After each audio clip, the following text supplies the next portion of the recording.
에스겔 1장 3절에서 5절에 있는 말씀입니다.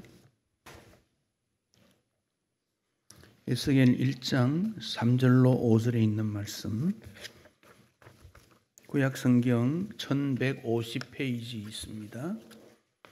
우리 함께 말씀 귀하게 여기고 읽도록 하겠습니다. 에스겔 1장 3절입니다. 갈대아 땅 그발 강가에서 여호와의 말씀이 부시의 아들 제사장 나 에스겔에게 특별히 임하고 여호와의 권능이 내 위에 있으니라. 내가 보니 북쪽에서부터 폭풍과 큰 구름이 오는데 그 속에서 불이 번쩍번쩍하여 빛이 그 사방에 비치며 그 불 가운데 단 쇠 같은 것이 나타나 보이고 그 속에서 네 생물의 형상이 나타나는데 그들의 모양이 이러하니 그들에게 사람의 형상이 있더라. 아멘. 에스겔은 매우 불행한 시대에 태어났고 살았던 사람입니다. 오늘 우리 중에 나는 행복한 가운데 태어났고 자란다, 그렇게 생각하는 사람이 별로 없습니다. 나는 이런 어려움이 있고 이런 아픔이 있고 이런 고통이 있다.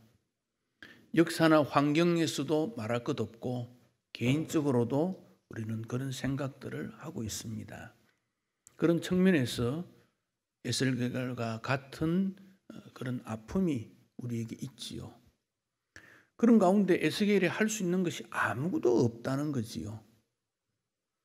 환경이 어렵고 힘든 가운데서 그래도 무언가를 할 수 있는 위치가 되고 능력이 된다면 그래도 자신감을 가지고 일을 할 수 있을 텐데 아무 일도 할 수가 없는 그 상황이었지요. 에스겔은 절망 가운데 하나님의 은혜를 구하는데 1절에 하늘이 열리며 하나님의 모습이 보였다고 했습니다. 하늘이 열리며 하나님의 은혜가 나타난 것이지요.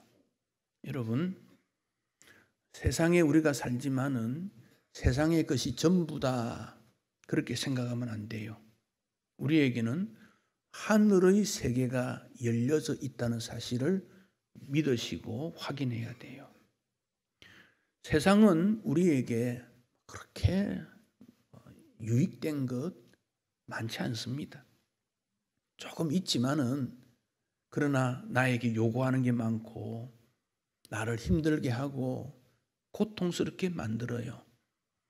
그런 가운데 우리가 살아갈 수 있는 근거는 어디에 있는가? 하나님으로부터 주어진다는 사실입니다. 그러니까 그 하나님께서 우리에게 주어지는 것을 느끼고 받으려면 하늘이 열리는 축복이 있어져야 돼요. 여러분, 왜 기도하지요? 내 소원을 말하는 것도 있지만 하나님께서 나에게 은혜 베푸심을 깨닫고 하나님의 함께 하심을 누리는 것이 기도의 목적이에요. 그래서 주님께서는 먼저 하나님의 나라와 하나님의 뜻을 구해야 된다, 그리 말씀하시지 않습니까? 내 나라 내 뜻이 아니고 하나님 나라 하나님의 뜻을 구해야 된다.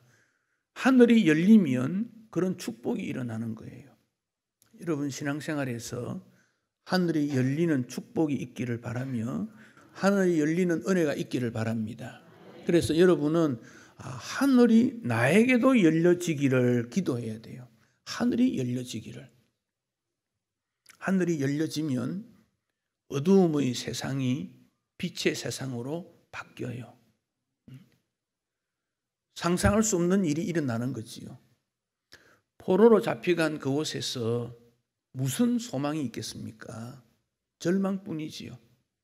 바벨론에 큰 신상들이 있고 하나님의 이름을 말로 할 수도 없는 그런 가운데서 제사장이 할 일은 없고 선지자 할 일이 없고 성도가 할 일이 없는데 하늘이 열림으로 말미암아 여기서도 내가 해야 될 일이 있구나 느끼게 되다는 거지요.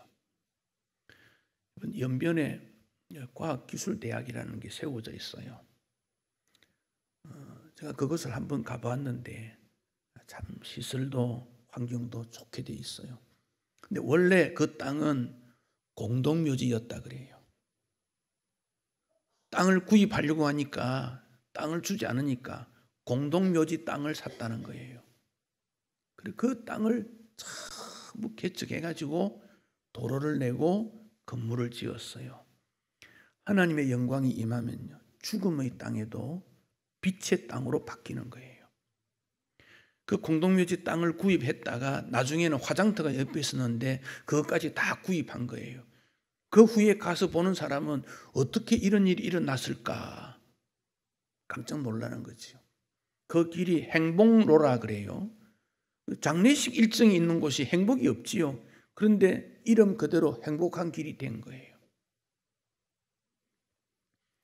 거기 있는 그 교수 한 사람이 자기 할아버지, 자기 아버지가 중국 공산당에서 죽었어요.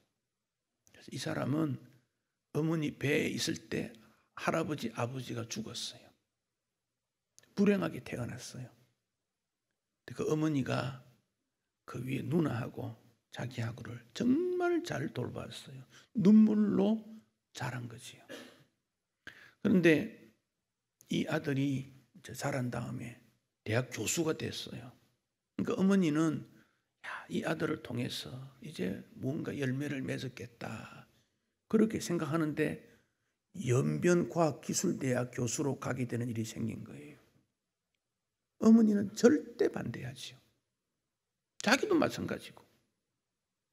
어떻게 내가 그곳에 가서 학생들을 가르친단 말이냐.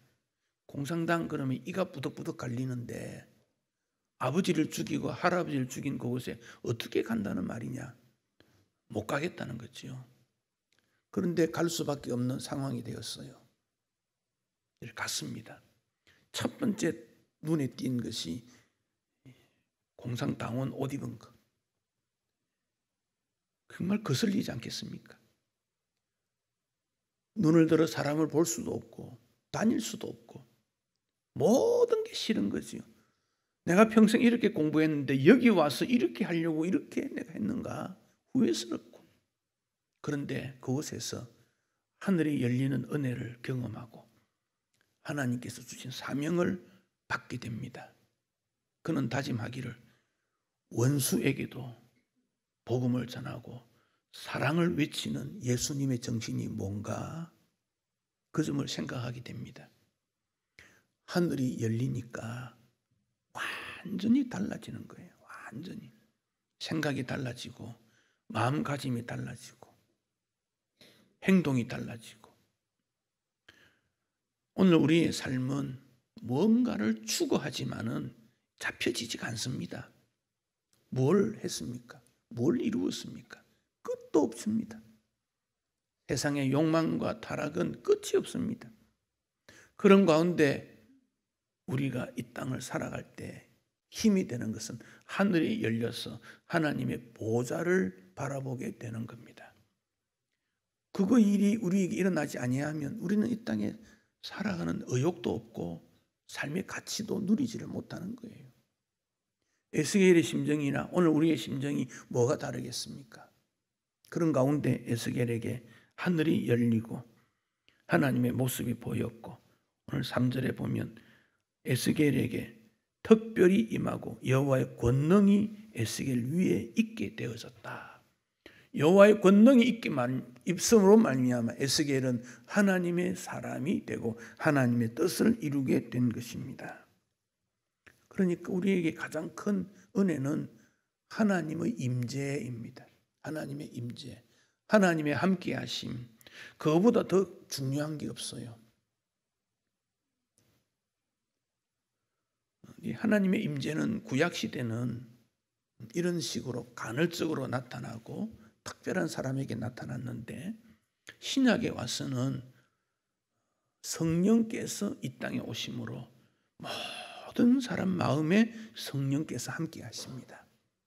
그래서 예수님께서 성천하시면서 내가 가서 아버지께 성령을 보내어 달라. 그래서 성부 하나님이 성령을 보내어 주시겠다. 그래서 성령으로 말미암아 우리는 예수님을 나의 주인으로 고백하게 되고 성령이 내 마음에 계시고 성령이 함께 하시는 은혜로 우리는 살아가게 되는 것이지요. 예수님께서 잡히시기 전날 밤에 제자들을 모아놓고 마지막 식사를 나누면서 주님과 함께하는 식사다 그러면서 떡을 뜯어서 나누어 줍니다. 빵이지요. 빵을 나누어 주면서 이것은 내 몸이다. 받아 먹어라. 잔을 나누어 주시면서 이것은 구원해 주시겠다는 언약의 잔이다. 약속이다. 받아 먹어라. 제자들이 첫 번 성찬식에 떡을 먹고 잔을 마시면서 주님을 찬양하고 우리 주님께서 다시 오실 그날까지 이것을 기념해라. 기억해라. 복음을 전파하는 일에 헌신해라. 그렇게 해서 성찬이 시작이 되어졌습니다. 하늘이 열리고 주님이 내 마음에 임하게 되면 우리는 어떤 일이 일어나게 되겠습니까? 에스겔 4장에서 1장 4절에서 24절까지 이 내용을 보면 환상이 나타나지요. 환상. 그 환상을 통해서 내 생물의 형상이 나타나는데 얼굴은 사람의 모습이고 날개가 넷 있고 그 밑에는 손이 있고 손 밑에는 4개의 바퀴가 있고 그 바퀴에는 눈들이 있더라 그랬지요. 자, 여기 내용을 보면 손이 있다. 이것은 섬기는 내용입니다. 섬기는 것. 우리 주님이 나를 위해 십자가 죽으심에 감사하여 우리는 섬기며 산다. 봉사의 손입니다. 독일이 제2차 세계대전 때 전쟁이 많이 일어나서 폭격을 많이 당하고 어느 지역에 교회가 있었는데 폭격을 맞아서 그 교회 마당에 예수님 동상이 있었는데 동상이만 쓰러져 버렸어요. 교인들이 피난 갔다가 다시 돌아와서 보니까 교회가 폐허가 되고 동상도 무너지고 그래서 보수를 다 하면서 예수님 동상을 이렇게 세우니까 폭격을 맞아서 팔이 하나 떨어져 버렸어요. 그래서 인원을 합니다. 이거 팔을 다시 만들어 붙이자. 아니다. 이왕 이리 된 거 새로 만들자. 그러나 어떤 사람은 아니야. 그대로 기념이야. 그대로 두자. 그래서 그들은 그 동상, 팔이 떨어진 동상을 세우면서 밑에 글을 썼습니다. 예수님의 팔은 떨어졌지만 우리의 팔이 예수님의 팔이다. 주님을 대신해서 오늘 우리는 이 땅에서 복음의 일, 구원의 일, 봉사의 일, 하나님을 섬기는 일을 합니다. 그래서 우리의 손은 봉사의 손이다. 여러분의 손으로 뭐 합니까? 얼마나 많은 일을 합니까? 그 중에서 주님을 위해서 섬기는 손이 되자. 성찬에 임할 때 우리의 태도는 주님이 나를 위해 구원의 길을 여신 것처럼 나도 섬기는 사람이 될 거야. 봉사의 손이 되어야 됩니다. 천사에게 날개가 있었다 그랬습니다. 날개는 천사를 천사되게 만드는 일에 필요한 것이 날개이지요. 성도에게 성도답게 만드는 것은 믿음입니다. 성도에게 믿음이 없다. 그럼 성도라고 말할 수 없어요. 구별되었다 말할 수 없어요. 나에게 믿음이 있는가? 어떤 믿음입니까? 하나님은 살아계신다, 전능하시다 하는 믿음. 예수 믿으면 구원받는다고 하는 믿음. 예수님 말씀대로 삶으로 성도다움이 표현된다고 하는 믿음. 나의 모든 것이 예수님의 은혜라고 생각하는 믿음. 믿음이 요청이 됩니다. 그 형상들의 모습을 보니까 얼굴이 사람의 얼굴이었는데 이 사람의 얼굴은 인격자를 의미하지요. 예수님 닮는 인격자가 되겠다. 한쪽 모양은 사자의 모양인데 용기와 용맹을 말합니다. 어려운 세상에 믿음으로 살 때 용기 없이 살 수가 없습니다. 또 하나 얼굴은 소의 얼굴입니다. 일을 하는 얼굴이지요. 말은 적게 일하는 일꾼, 교회를 섬기는 일, 그렇습니다. 또 하나의 얼굴이 독수리의 얼굴이었습니다. 영의 세계를 의미하고 있습니다. 마음의 눈을 밝혀서 날마다 하나님을 기쁘시게 하는 영적 인생이 되는 것이죠. 그 밑에 바퀴가 있었는데 이 바퀴는 일제히 움직였다. 순종을 의미하고 있습니다. 운전하는 사람에 따라 자동차는 가고 서고 방향을 바꾸지요. 주님이 나를 이렇게 저렇게 움직이도록 맡기는 것. 내가 나를 주장하는 것이 아니라 주님이 나를 움직여 주시는 것. 순종입니다. 거기에 눈이 가득 있더라. 눈은 보는 것이지요. 소망을 보는 것입니다. 여러분 뭘 보십니까? 보고 싶은 것이 눈에 보입니다. 그래서 과학자는 과학의 세계를 바라봅니다. 믿음의 사람은 믿음의 눈으로 믿음의 세계를 바라보게 됩니다. 그 환상을 보고 난 다음 26절에 보면 그 머리 위에 궁창 위에 보좌의 형상이 있는데 사람의 모양과 같았다. 보좌가 나타났는데 사람의 모양과 같았다.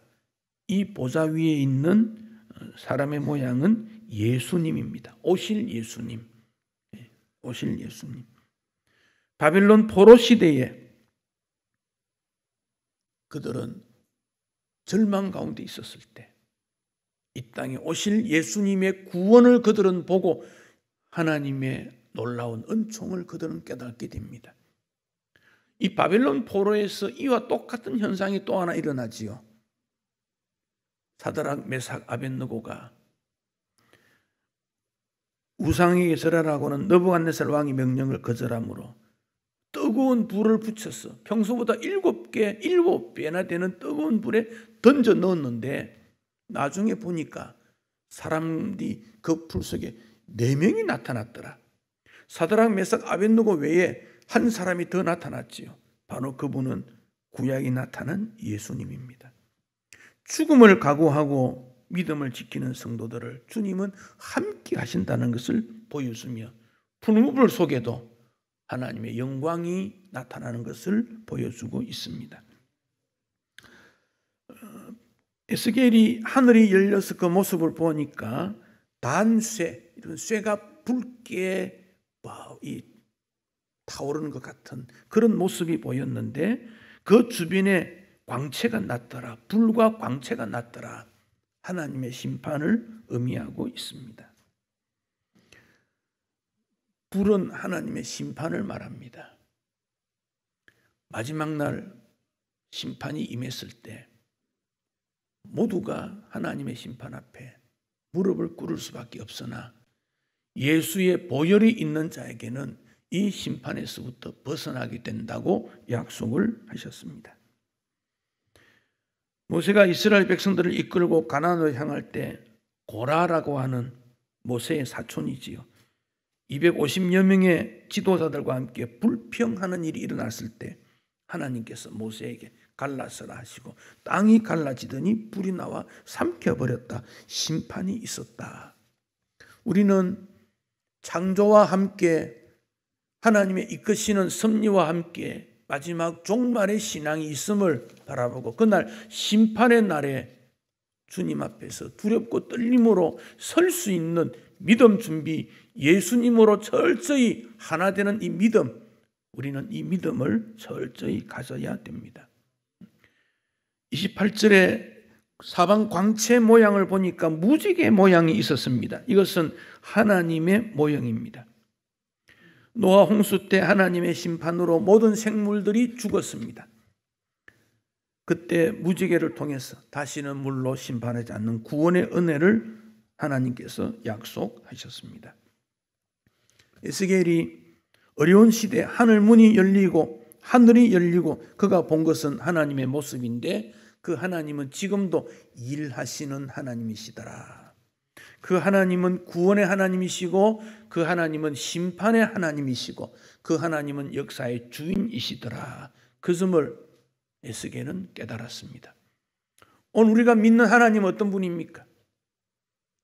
어떤 예수님을 우리는 마음에 담습니까? 우리를 구원하시고 은혜를 베푸시고 함께 하시고 최후 심판의 날 우리와 함께 즐거움과 감사와 기쁨을 누린 그 주님 앞에 우리는 믿음 생활을 하고 있습니다. 오늘 성찬은 그 주님을 기억하고 기념하고 그 주님을 널리 알리는 복음 전파의 사명으로 다시 한번 다짐하는 이런 성찬이 되어야 하겠습니다.